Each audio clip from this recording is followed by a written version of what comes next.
اگر آپ کسی کی ضمانت دیتے ہیں اور وہ بندہ بھاگ جاتا ہے تو کیا عدالت آپ کو براہ راست جیل بھیج سکتی ہے؟ بالکل نہیں۔ سیکشن 514 CRPC کے تحت ایسا کرنا سراسر غیر قانونی ہے۔ قانون کے مطابق عدالت کو 4 اہم مراحل سے گزرنا لازمی ہے۔ پہلے، بانڈ ضبط کرنے کی وجوہات لکھی جائیں۔ دوسرا، ضامن کو شو کاز نوٹس دے کر صفائی کا موقع دیا جائے گا۔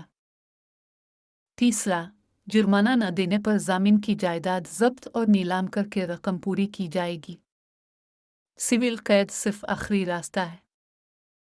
اگر جائیداد نیلام کیے بغیر کسی کو ڈائریکٹ جیل بھیجا جائے تو وہ آرڈر باطل ہے۔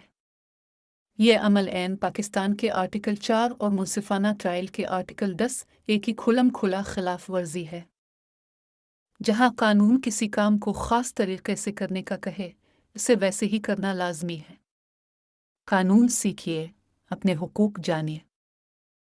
مزید قانونی رہنمائی کے لیے رانا محمد اویس کرنی ایڈووکیٹ سے رابطہ۔